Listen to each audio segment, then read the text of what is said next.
Om.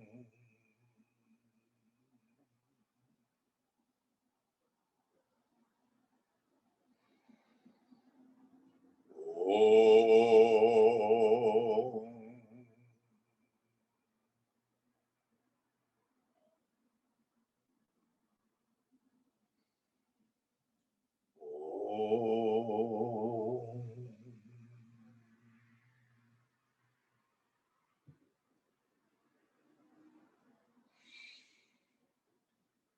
Gurur Brahma, Gurur Vishnu, Gurur Devo Maheshwaraha, Gurureva Param Brahma, Tasmai Shri Gurave Namaha.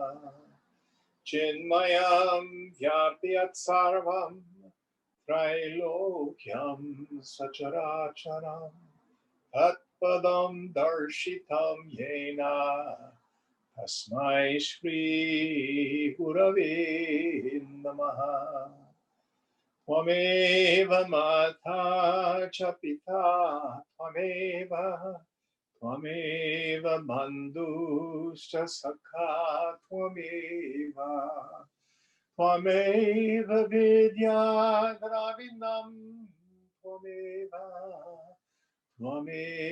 sarvam mama deva deva Tvameva sarvam mama deva deva. Jai Guru. Ya Devi Sarvabhuteshu Marupena Sanstita Namastasyai Namastasyai Namastasyai Namo Namaha.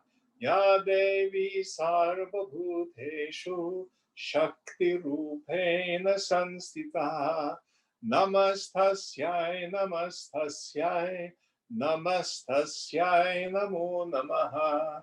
Ya Devi Sarvabhuteshu Buddhirupena Sanstita Namastasyai Namastasyai Namastasyai Namo Namaha. Ya Devi Sarvabhuteshu Lakshmi Rupena Sanstita Namastasyai Namastasyai Namastasyai Namo Namaha. So you were saying chapter 9, verse 14 we are on, is that correct? That's right. All right, will you help us out, please, Puneet?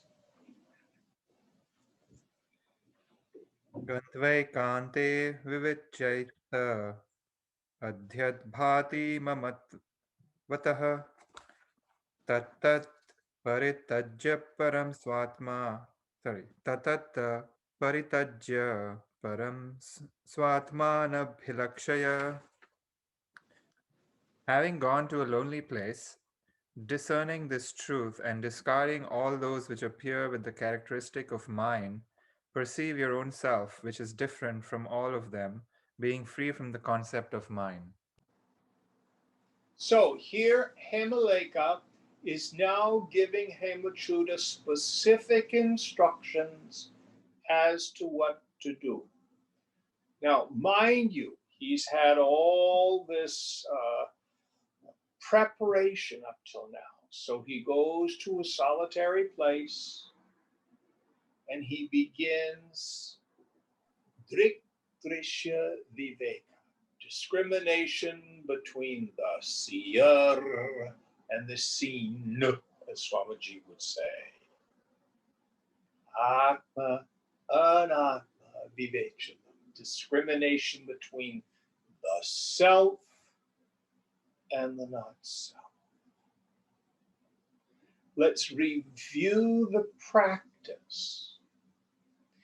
If it has a beginning and an end, if it occurs in time and space, if it has qualities or characteristics, if it's confined to the past, only the present, or only the future. If it is confined to the waking state, or the dream state, or the deep sleep state, if it's the physical body, if it's the prana, the energy, if it's a feeling, if it's a thought, if it's even that chaya, that shadow self, that ahankara that rises and falls, it is anatman. Drop it. What's left? The pure subject, always shining as aham, aham, I.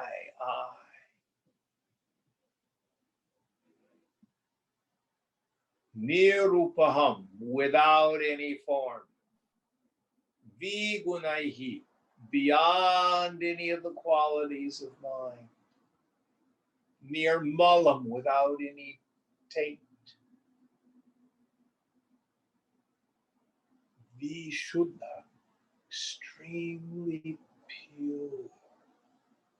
Chidakash, the space of awareness itself. So she's inviting him to engage in this primary meditative technique, discrimination between the self and the not self. Now, I can't remember who it was who had been given a bunch of practices of chanting a mantra like 1,008 times or something like that, and it felt very mechanical. Was that Uday, or was that Ravi? I think we had a conversation on those lines, Uday. Yes. Okay. So that practice that you've been doing is very good. Now drop it, and instead, in a very quiet mind, whatever arises, notice, discriminate between the self and the not self.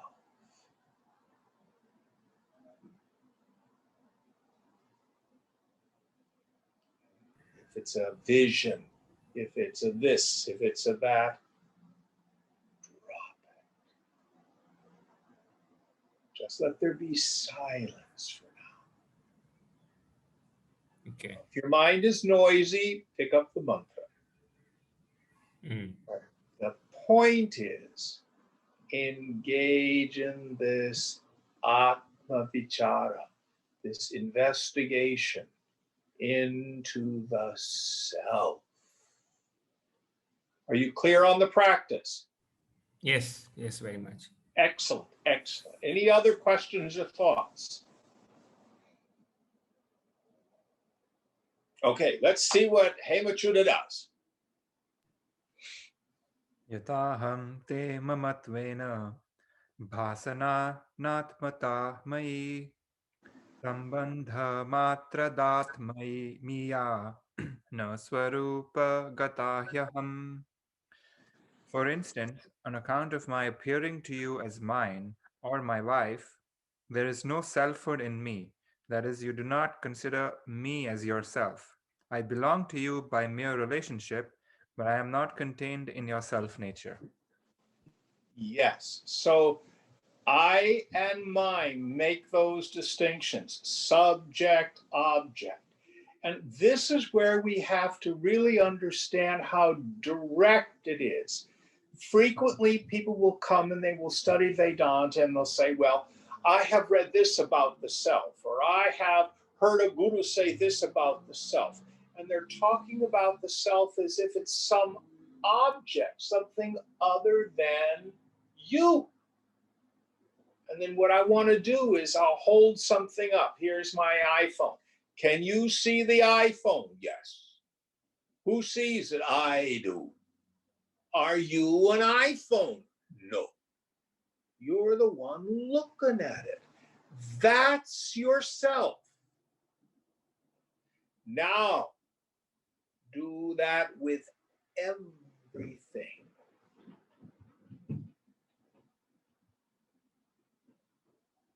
I was talking with a fellow just this past week, and we're just starting on this Viveka. And I said, okay, tell me about yourself. He says, well, I'm 43 years old, and I live in, I think he said Richmond or no, wait a minute. Are you 43 or is your body 43? Oh yeah, it's my body. Is the self in Richmond or is that where your body lives? That's not you.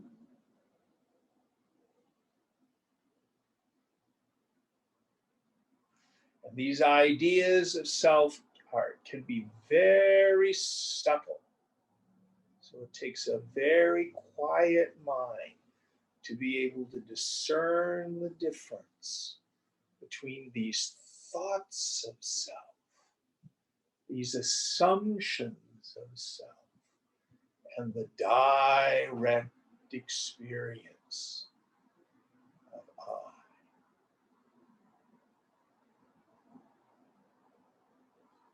In the beginning, we do this in our meditation seat. Let the mind become very still. And then do this subject-object discrimination. Then, as we're moving through the world, as these ideas of self arise, we see them. Well, that's not me. Let it go. And it can be silly things like there you are going to do a presentation at work. And you're thinking, oh, I hope I do okay.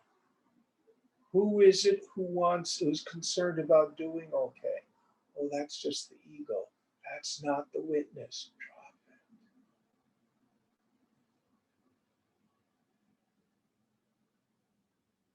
Or you get angry at someone that you care about and you go, oh, God, that was really stupid of me to do that. I wish I hadn't done that.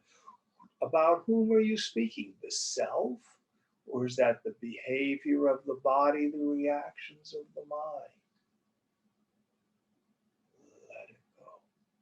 It doesn't mean you should act like a jerk, but when you act like a jerk, see that, oh, that's the body, mind, intellect, what we call the upadhis, the equipment that's doing the acting. I am ever the witness, the uninvolved, unattached witness. Until you're convinced that you're like the center of the cyclone. The world moves around you. Nothing touches you. We don't create the self. We don't attain the self. We don't become the self. We just peel away and disidentify from all these assumptions about the self. The problem is what the scriptures call adhyas, superimposition. I superimpose upon myself the qualities of the not self. Where does that superimposition take place? In the subtle intellect. It's a kind of thinking. That's all it is. That doesn't mean it's not powerful.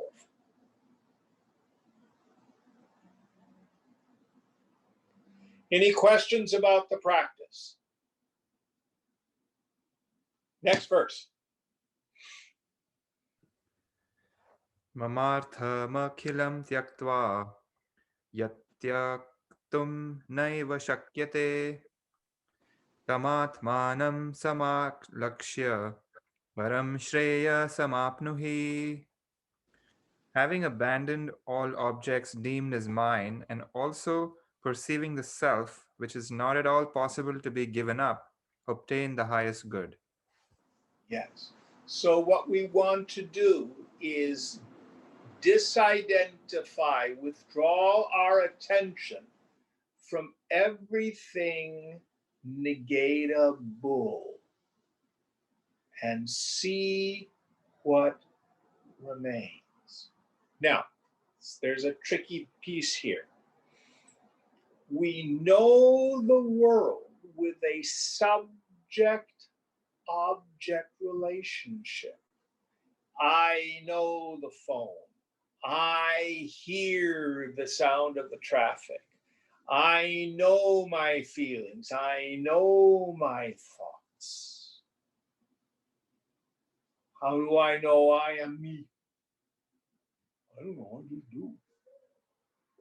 do. Think. Do you see, hear, taste, touch, or smell yourself? Not your body.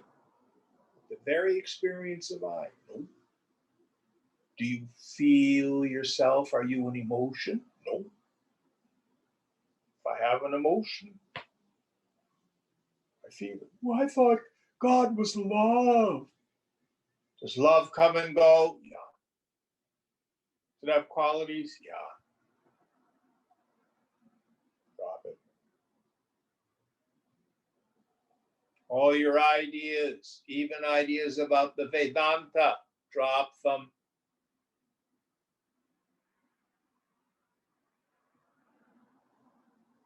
Guruji, by virtue of what entity then is the self known?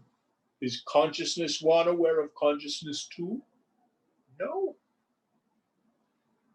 I is self evident. It is its own means of knowledge.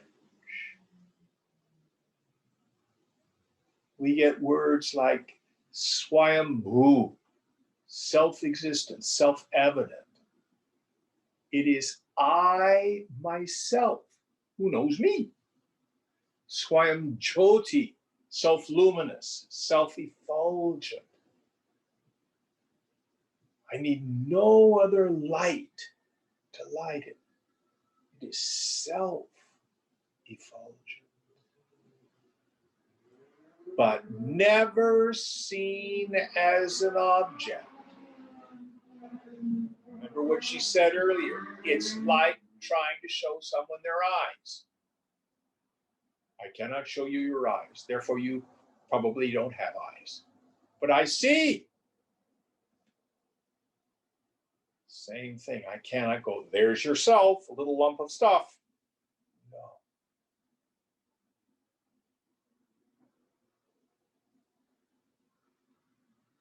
Be very wary of exalted mind states. Oh, Jim, I took ecstasy and I think I realized the self. Are you experiencing it now? No. Then it wasn't the self. The self is not negatable. It is always there.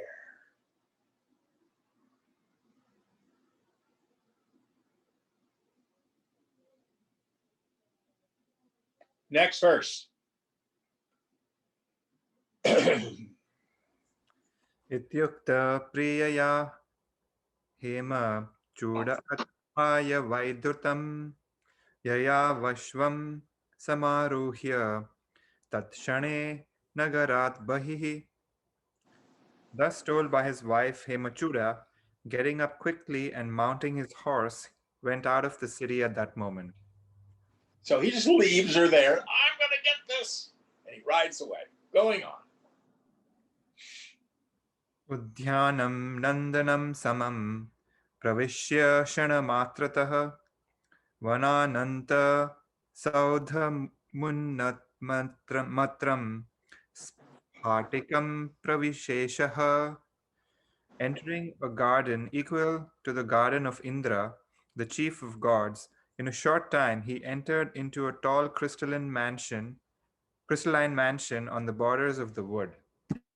So he goes to a very special garden that's part of the royal palace grounds. And there's a special mansion, a building that's made of crystal, spatika.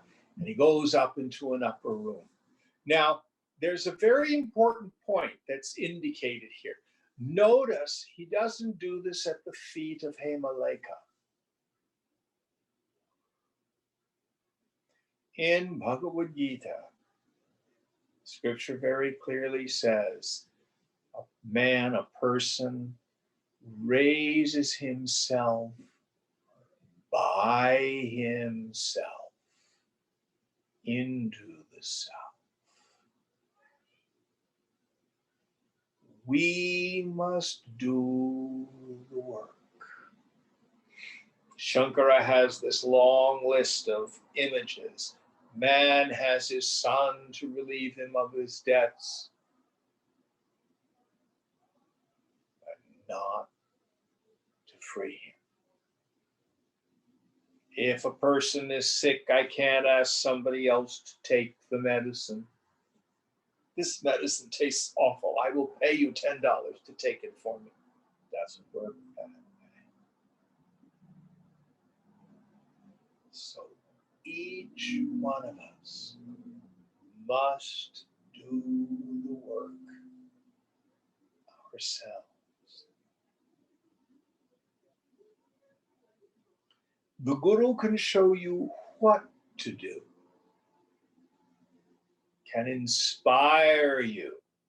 You might be able to enter into a borrowed glory. It's what Swamiji used to call it.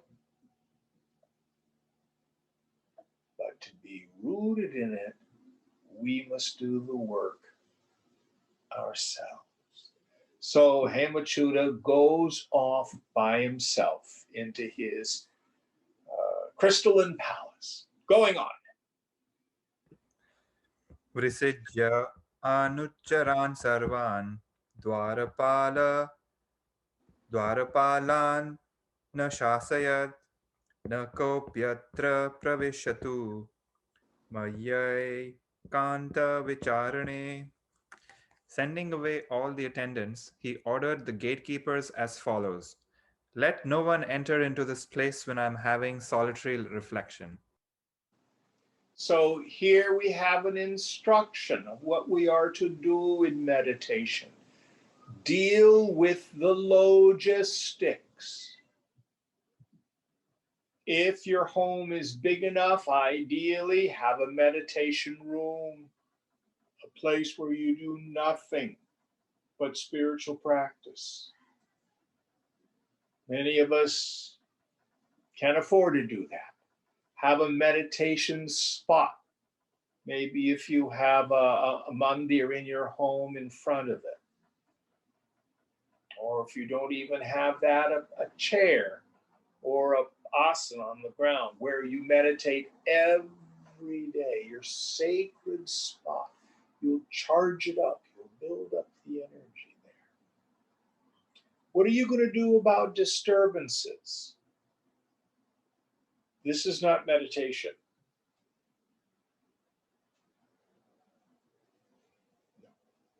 You've got to be someplace, set the alarm.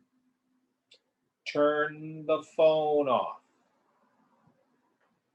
Wonderful thing about smartphones. You can handle all those logistics on the smartphone. If you want to light some incense or a lamp or a candle, knock yourself out. That's fine if you want to do some ritual to create a sacred atmosphere. If you've got a family, what are you going to do about spouse, kids, etc.? You've got to tell them, this is my sacred time. Unless the house is burning down, don't bother me for the next 40 minutes, the next hour, whatever it is that you're doing. When should I meditate? most of us find that it's best to do it in the morning, if not the first thing, close to the first thing. Sets us up for the whole rest of the day. Some people do find that they prefer to do it in the evening. Some do twice a day. Anybody have any questions about logistics? Jim, I have a question about what you mentioned, for example, a sacred spot. Is this something, I mean, I wrestle with this idea often because my mind, after a while, it rebels against the idea that somehow sacredness is rooted in some physical spot, and then I go and change my spot for a few days, and I can't come to rest with this whole notion. Okay, let's see if we can explain it a bit. So, the mind is not only an organ of reception, we're sensitive to thought atmospheres. So I don't know if you've ever gone to a very old temple in India and you can feel that people have prayed and done puja here for centuries, and there's vibes. Yes, And yes, very much. you go to a brand new temple and oh, it's very beautiful, but no juice, no Shakti there. Have you had that experience? Yes, yes. Okay, so what is it that creates those vibes?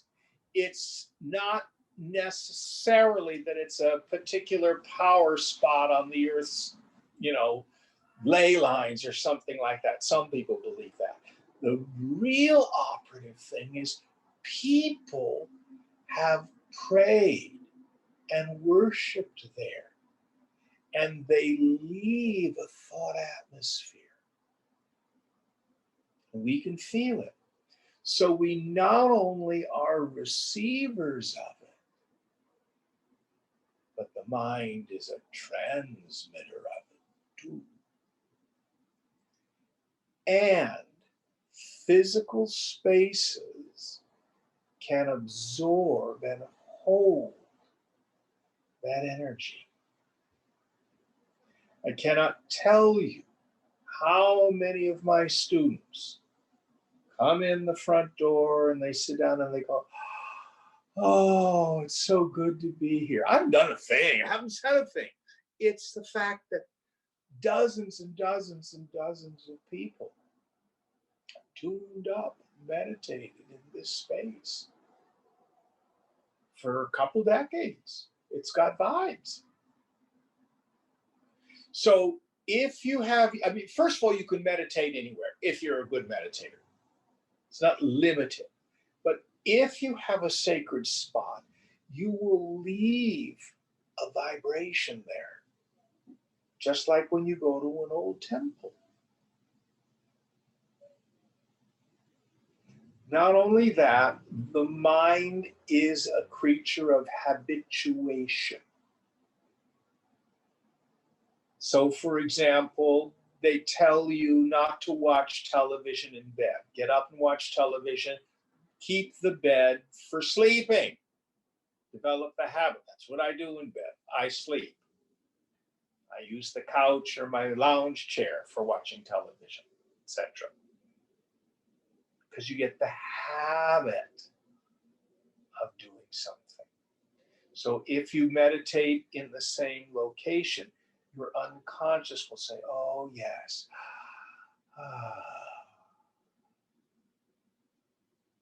So the habitual tendency of the mind, you can use it. You have a kinesthetic association with a certain spot. Is that useful? Yes, Jim, that's useful. Yeah, And you for don't the have to believe it. And again, your point is absolutely valid. If you are a good meditator, you can meditate anywhere. Mm.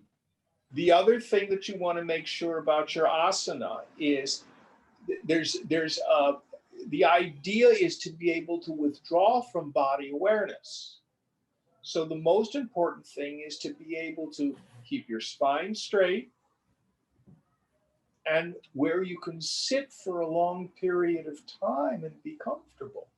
Westerners have this terribly because they don't realize, do you know why all these Indians sit cross-legged in meditation?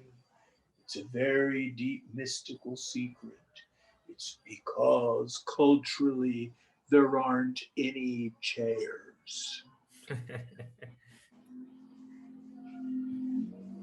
In more traditional Indian culture, people didn't sit in chairs. They sat on the floor.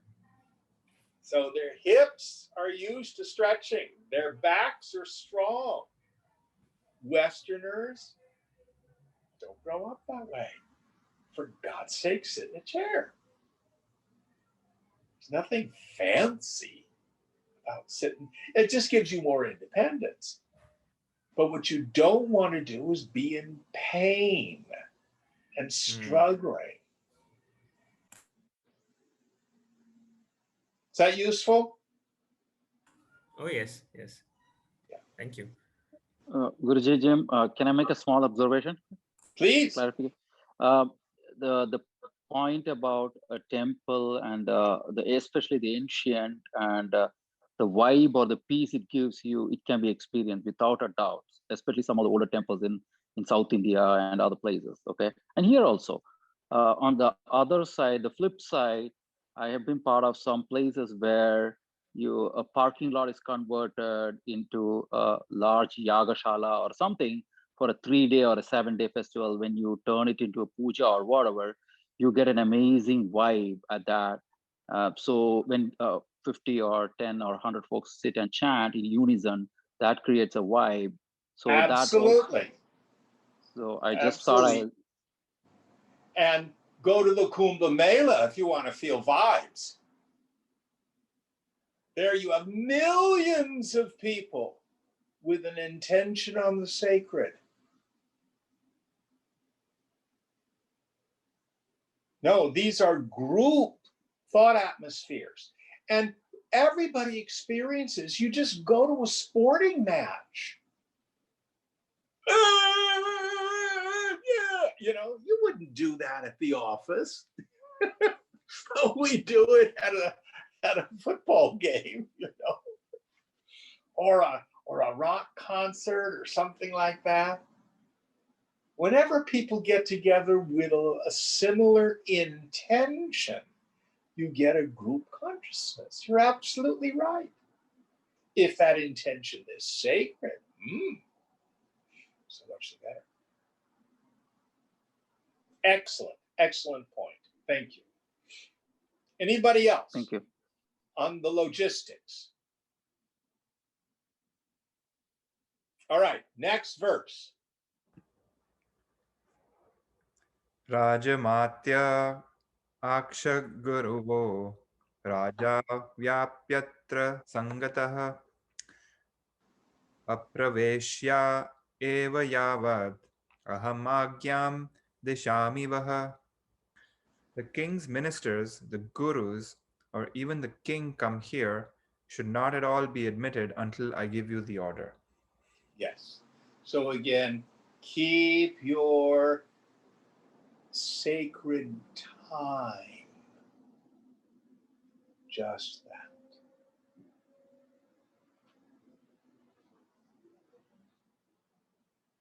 And take care of that logistically so you're not disturbed. Now, sometimes, okay, my meditation time is, let's say, 6:30 to 7:30 in the morning, and there is a phone call coming from another country from work, and that's the only time they're going to come, and I have to take that call. So you make an exception. When the phone rings, you pick it up. Do your phone call. When it's done, go back into meditation. Take it easy. This is not militaristic. There's no magic to any of these. These are just ways to make your meditation period most successful. All right, next one. Ityuktva ruhya saudhagyam navamim bhumimavishat tatra vatayane chitre sarvalo kavalokane asane mridutu ladhye viveshe viveshanya vivarjitah mana samadhaya dridam vichara makaro tada. Having said thus, and ascending to the top of the mansion, he entered the ninth floor. Therein, or near a wonderful window commanding a view of the whole region, he sat on a seat rich in soft cotton without another person. Then he carried out investigation, firmly concentrating his mind. So, what should your seat be like?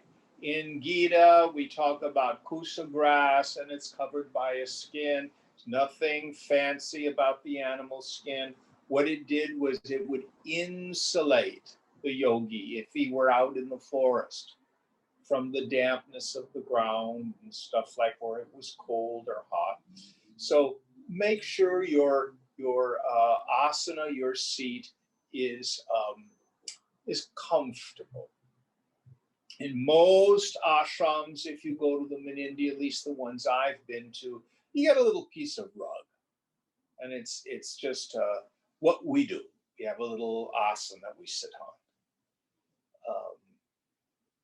But what you choose to do at home, some people have zafus. Punit, do you guys use zafus? I can't remember. Not me, but sound does. Yeah. Sometimes if you get your hips up a little bit higher than the ground, it's a little bit more comfortable. There's these little wood meditation benches that a lot of Zen meditators use. A straight back chair is just fine. I would not recommend that you meditate lying down unless you have, say, back trouble or something like that. The tendency, if you meditate lying down, will be to fall asleep. We should probably now, I can't remember if he goes into this, but let's talk about what happens in the mind. We have two terms in the tradition that we need to talk about: manolaya and manonasha. Laya means the dissolution of the mind.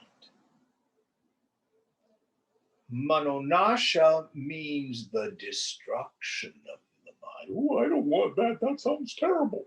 That's like a lobotomy. No, it doesn't mean that. Laya is when the mind moves towards unconsciousness, towards deep sleep. Now, it feels very good for people who are filled with a lot of anxiety and they have a lot of turmoil. You can practice manolaya as deep relaxation. If you take a hatha yoga class and you're doing asana, and they do shavasana at the end, the corpse pose, and they teacher may do some visualization. The next thing you know,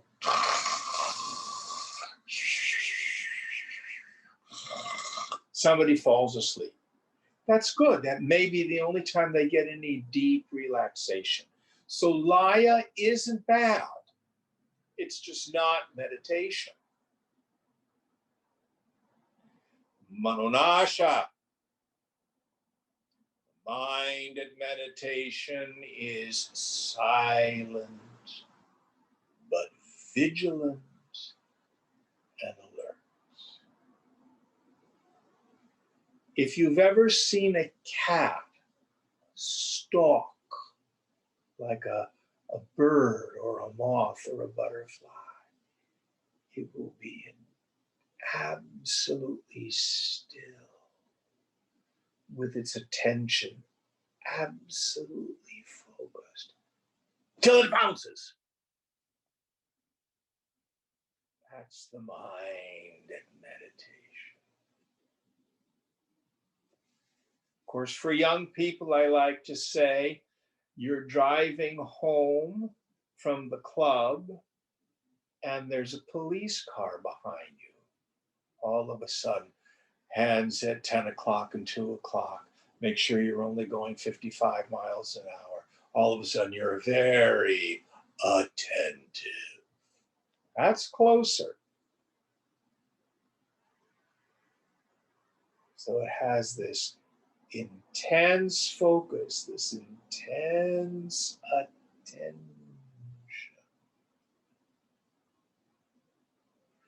People get lost in Laya and can waste decades.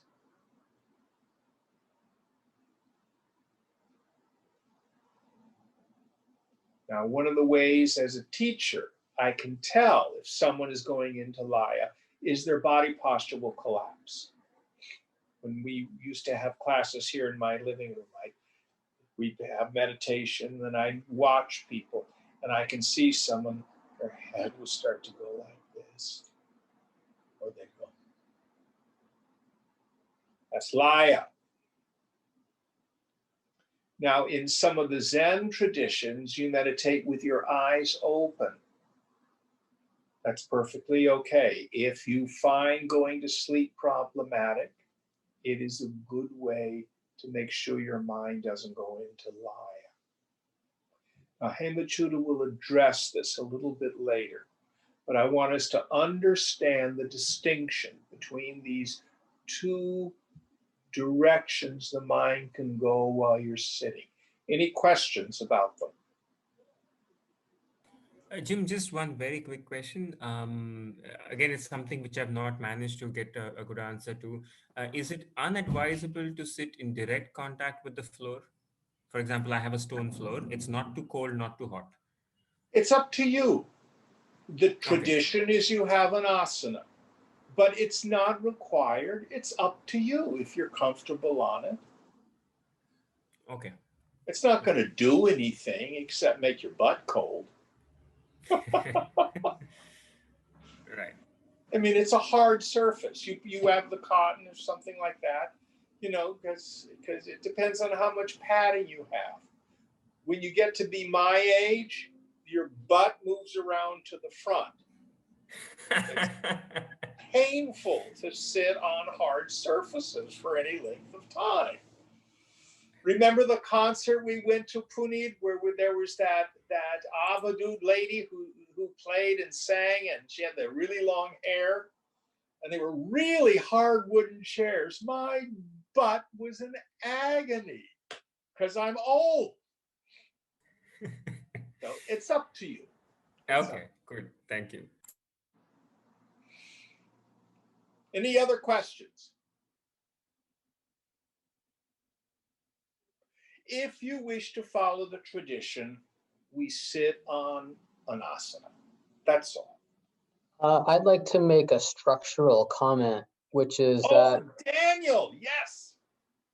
Hi, Jim. From a Hatha yoga point of view, in seated poses, you typically want to make sure that your knees, the tops of your knees, are in line or lower than the tops of your hips. So that's why you would sit on a height to bring your hips higher than your knees. Does that make sense? Yes, tell us why. I've intuited that, but I don't know why. Instruct us. Well, it's for a matter of comfort and supporting the back. To allow the hips not to hold the tension of the body. Okay. So if your seat is higher, your knees will drop down lower. There will be less tension coming from the hips and transferring to the back. Excellent, excellent. And you all, this is coming from an expert. Daniel teaches Hatha Yoga. You're in the Shivananda tradition, aren't you? No, not in particular. Never mind. I've studied under a lot of different methodologies, including Iyengar, a lot of Iyengar. Yes, yes. I think he's the best. But anyway, thank you for sharing that. And if you have any other comments about meditation seat to add, please, please do. Me, no, not personally. I just wanted to mention structurally, that's one reason to choose to sit on a cushion, is to raise the seat so that you can get good alignment of the knees in relation to the hips. You want the knees below or in line with the hips, but not higher than. Oh dear. Maybe my meditation seat isn't right. I think you're doing all right, Jim. Carry on. Okay. Of course, it's getting mushy, the cushion I'm sitting on. Let's see, what else? Oh, head and neck in alignment with a straight spine. You don't want to slouch. And again, all of these, there are subtle energies that do move up and down the spine. This text doesn't address them directly. We don't usually in Vedanta practice, but these experiences of the moving of energy will happen. But to keep the head and neck and spine straight and in alignment not only allows you to sit comfortably for longer periods of time, but it does facilitate the movement of this energy. All right, next verse.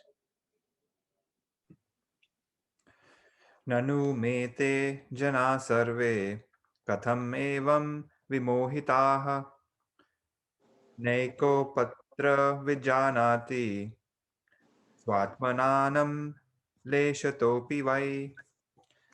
How are all these people verily deluded thus? Not even one here indeed knows his own self even a little. Okay, I love the humor in this. So one of the things we want to watch for is what Chogyam Trungpa Rinpoche called spiritual materialism. One of the things that can happen along the way is the path itself starts to become another possession of ego. And there are pitfalls in this. One of the ways you can tell whether or not this is happening to you is when you're around spiritual people, you work very hard to look good. And make sure you're wearing flowing clothes and that you're very brightly smiling and peaceful. You check out, was my aura shiny today? You know, and then as you start to talk, you know, you have a spiritual rap, you know, and by and large, I don't like most spiritual people, to be honest with you, because I find most of them, frankly, inauthentic. My suggestion, aspire to authenticity. That's better than aspiring to being a spiritual person.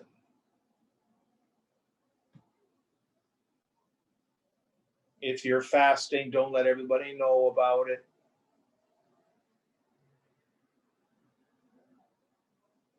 Keep your sadhana very personal. Don't parade it in the world. That's different than a sangha, where you're there in the company of fellow yogis who are there to support you. But even with them, give up trying to look good. Who is it or what is it that's trying to look good? It's just your ego.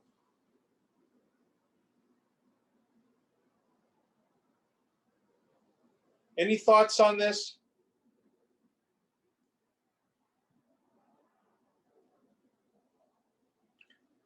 So here, Hemachuda's got a taste of this. He's kind of looking down on the other people. Oh, they're all fools. They're not engaged in self-inquiry like I am. I find it a bit funny. Going on. Sarvopi swatmano heto karoti vividha kriyaha kechit patanti shastrani samnayagni nityashah kechidha nanya arjanti kechid chhasati chavinam anye yudhyanti ripubhi anye bhogaikalampataha. Everyone also does various kinds of activities for the sake of his own self. Some read the scriptures every day along with the auxiliary portions of the sacred texts. Some earn wealth and some rule the earth. Others fight with the enemies and others are hankering after only enjoyments. So everybody does everything for the sake of themselves. They just use inefficient means because they don't know who they are. In our illusory identification with the body, I try to keep securing the self, finding things to please self.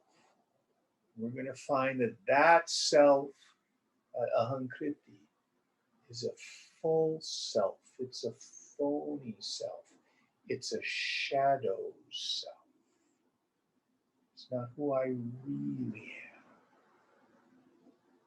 Next verse.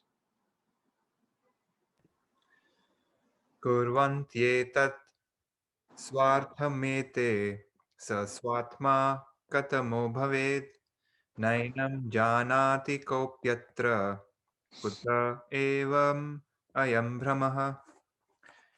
These people do these things for their own self, but which of many can be that own self? But no one knows this here. How is this delusion present in this manner? Such is the nature of Maya. Everybody does everything for the sake of themselves, yet they don't know who they are. Some people think they're their job. Some people think they're their body, their automobile, their position, their caste, whatever it is. Whatever it is that you think you are, for which you do stuff,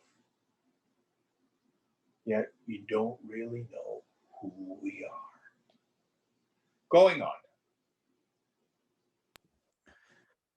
Aho yatha vadatmanam vidit vaiva vaikritam vyartha swapne kritamiva tadadhya vimrishamitam. Alas, without knowing the self properly at all, any work is indeed meaningless, like what is done in a dream. Therefore, I shall reflect on that self now. So, what he says here is true. Without knowledge of the self, the work that we do never really produces anything substantial. Just like the activities or the work or the things that we do in the dream state. Going on. Griha dhanya rajya ghanyo shitpar pashvadi kinchana name swarupam bhavati tvana hantashrayatvatah. House, grains, sovereignty, wealth, women, cattle, and the like are not my real nature even a little, on account of their not having I-ness as their substratum. That is, they are not I, they are only mine. So, here with all this list is his particular group of, how can I phrase this? Okay, there's actually a body that we have that's grosser than the physical body. How about that? It's the body of our affairs. My job, my car, my spouse, my house, my wealth, my family, my degrees, my title. That's the body of my affairs out there. That's even grosser than the physical body. But none of them have I as the substratum. Oh, I feel so good today. I am a Jaguar automobile. Nobody says that. The Jaguar automobile is mine. Next one. Madartha bhutata heto dehoham syam hi sarvatha nunam shrayi yada yado gaurangoham na sanshayah. By reason of having become the import of the word I may indeed be the body in every way. Certainly, I am the son of a Kshatriya and I am possessed of a beautiful body. There is no doubt. So now he is very clear that he's not a cow, he's not a palace, he's not his wives, but he's thinking maybe I'm my body. I am the son of the king, and I'm a stud. Let's see what happens. Ahantaya samakranta tathaitepi janapare iti nishritya dadhyautam deham raja kumarakah. So also, even these other people are possessed of I-ness, thus determining the prince held that body as the self. So he now decides, I think the self is the body. Now, this is what we call the bija vasana, the root or seed attachment. Essentially, that's the attachment from where all the rest of the structures of ego arise. It's identification with the body. Let's see how subtle he is and see if he stays with that understanding. Going on. Atha dehasya chatmatvam pratishedhum prachakrame aho katham deha esha mamataya samashrayah rudhi rudhirasthya disanghata pratishana vikaravan mama rupam bhave nunam chinna metu lakshate काष्ठलोष्ट समत्वेन स्वप्नादौ चान्यथा स्थितः नाहं देहेन्य एवं स्याम् प्राणोष्येष तथा विधिः. Then he began to contradict the selfhood of the body. Ah, how can this body, which is the residence of mineness, that is, which is considered only as mine, a combination of blood, bones, and the like, and having changes every moment, be my real nature? Certainly, this is observed as broken asunder, similar to a piece of wood or a lump of earth, as it exists otherwise in dreams, and the like. I am not the body. I can only be another. This prana or vital energy is also of such nature. So, what he's going through is what we call the negation of the Panchakusha, the five koshas or sheaths. So, he starts with the body. So, when you were a child, you had a little body. You became an adolescent and the body changed. You're an adult now and the body is changed again.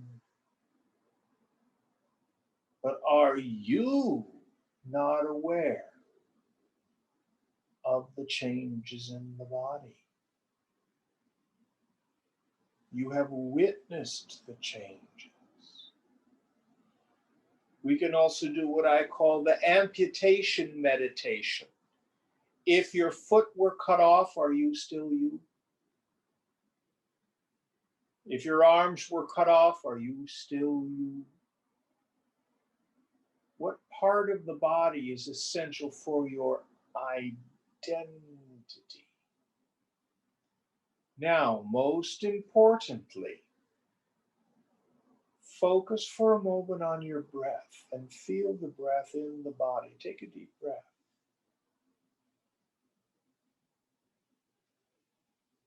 Are you not aware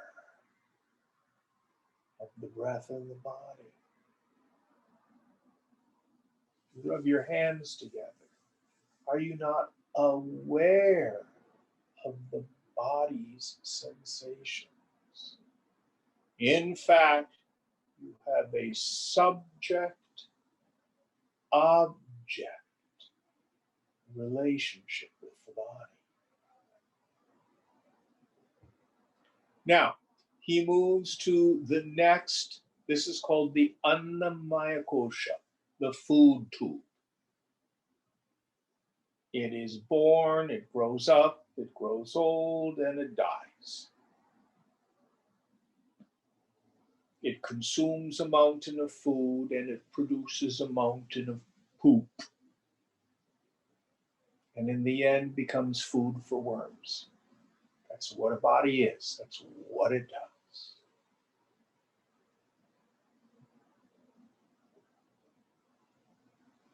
Some people think, oh, what the self is, what God is energy. Energy is wonderful. So we examine prana. Prana is not the breath. We can control the vital energy, the prana, by controlling the breath. That's called pranayama. But I'm aware of the changes in the prana. When I'm exercising and eating right and maybe doing some asana, I feel vitality. If I eat too much or have gross food and I'm a couch potato or I'm sick, no energy. Just watch a 2 or 3-year-old. You'll see the vitality of prana. I'm 72 and I walk around Lake Merritt. It's amazing how much faster the young people walk than I do. I don't think I'm walking slowly. I think this is a nice brisk walk, but everyone else is walking faster. 72, the prana isn't what it used to be.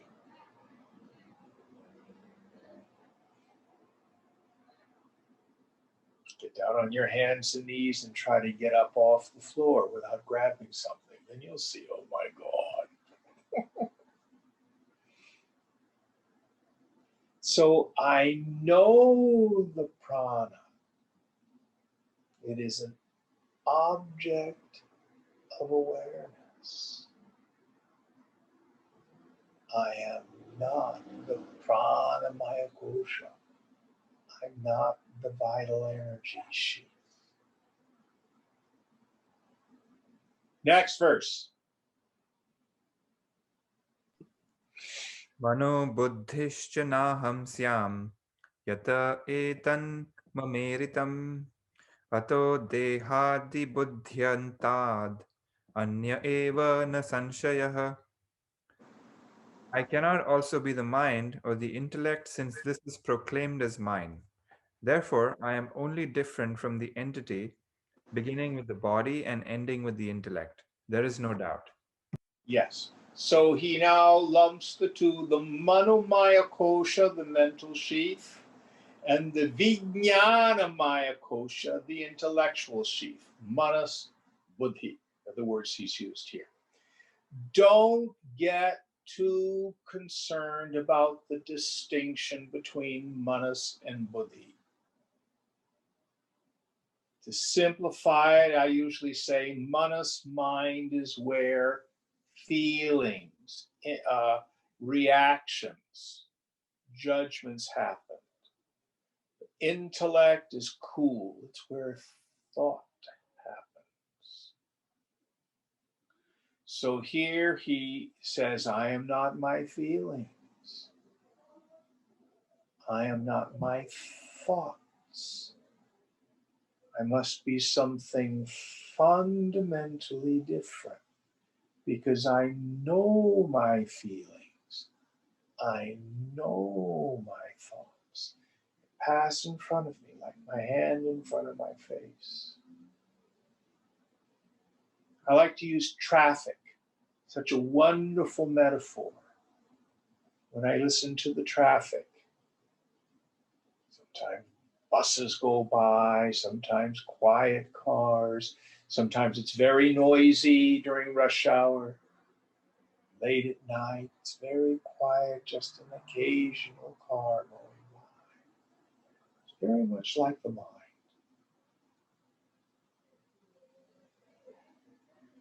So he says, I am something other than that. Okay, I think this is a good place to stop tonight. It gets very funny, the next chunk of verses. So we'll wait and take those up next week. So we have time for about 5-10 minutes of questions. Any thoughts?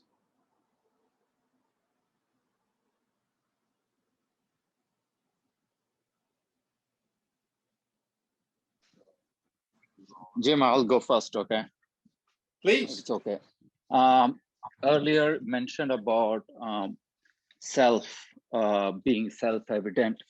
I thought that was so deep in the sense is you don't need a pramana for the yourself, right? That is the only thing you need pramana. For everything else, you need some means of knowledge, some sense or something, right? Yes. So I thought that was so up. But again, the moment you say, "Oh, I understand the concept" or "understand," that is not you. It's also very clear.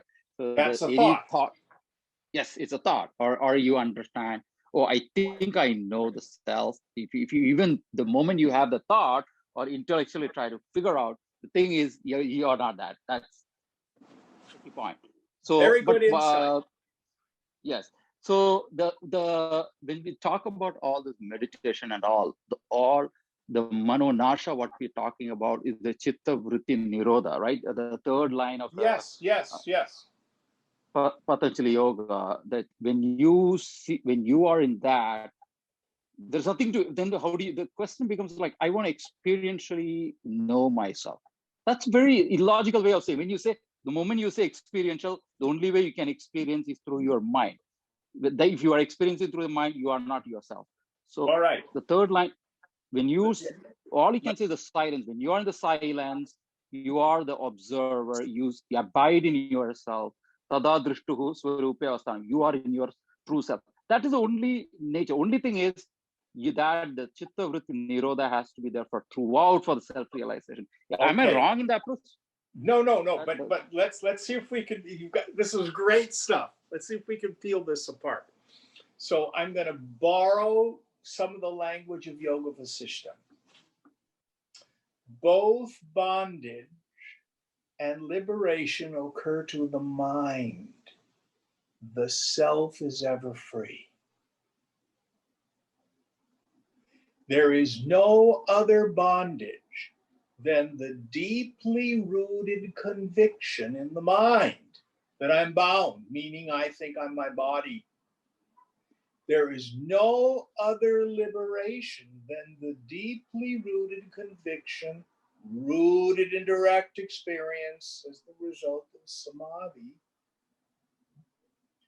that I am free. Not that I'm a Mahatma, not that I'm a realized person, but no, aham brahmasmi, I am Brahman. Neither state touches the self. So what we have to understand is the awakening happens in the buddhi. The buddhi becomes buddha. Let me see if I can draw some examples. So, are you wearing pants right now? Sorry, am I aware of what? Are you wearing pants? Are you wearing trousers? Oh, no. Yes. You are, okay. With your mind, investigate the sensation of the waistband of your trousers. Is it tight? Is it loose? Can you feel it on your skin? Yeah, kind of sense. Okay. Now, two things have happened here. You've had the sensation of the waistband of your trousers since you put your pants on this morning. But what we did was have reflection. We had an investigation by the mind on that direct experience. Now, your mind can't put your pants on, but it can reflect on it.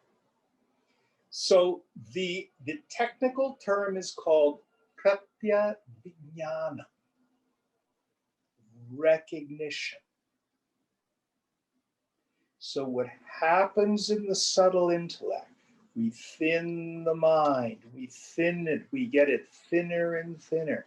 So when the thoughting stops, and all that's left is I.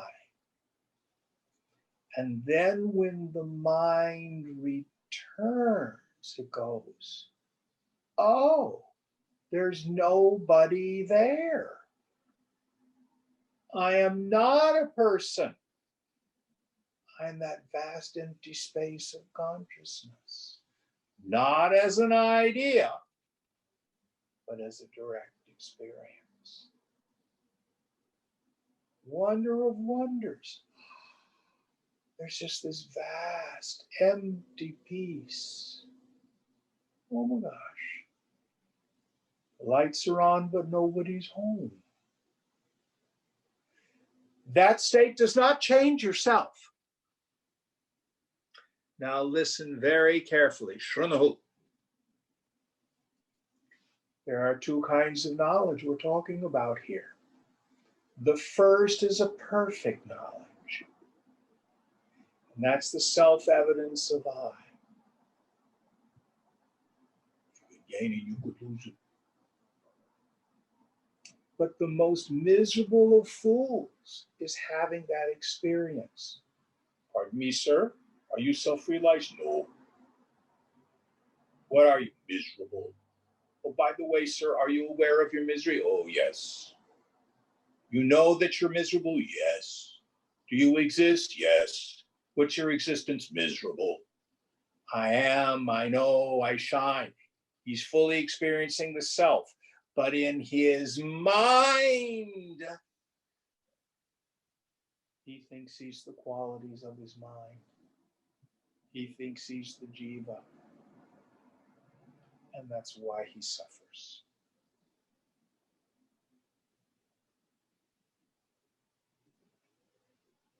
A very subtle point. Did it make sense to you? Yes.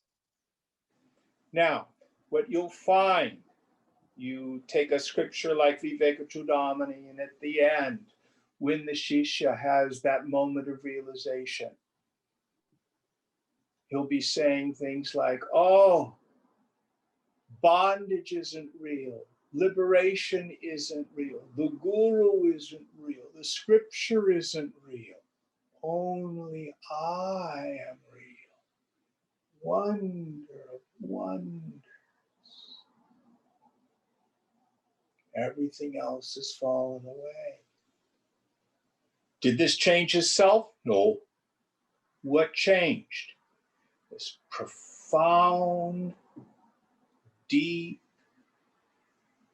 conviction in the mind, rooted in direct experience.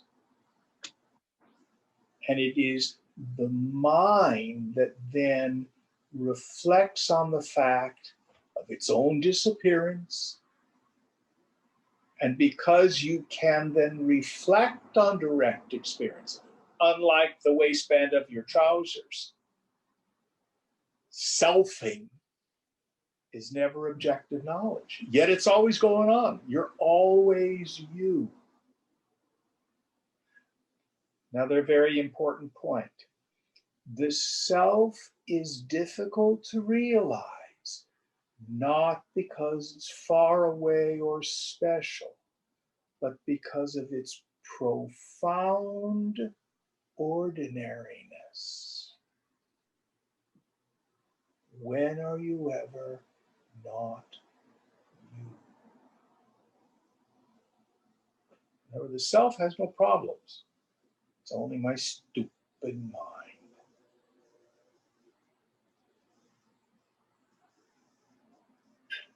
Now, this is very subtle teaching. Very subtle teaching. If it's not clear, just put it on the shelf for now. Thank you. Very good question. And I gave you the deepest answer, not pablum. Yeah, I'll reflect on it. Thank you. Anybody else?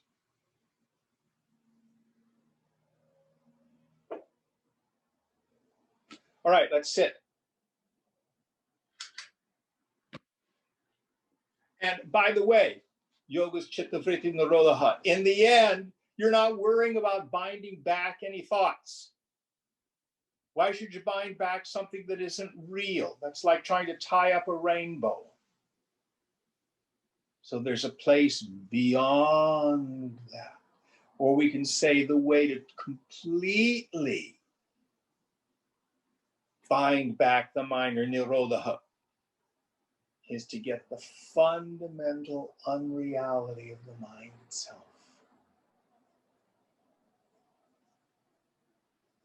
So we have to look at that understanding of it at several levels.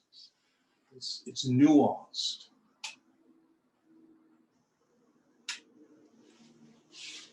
All right, let's sit.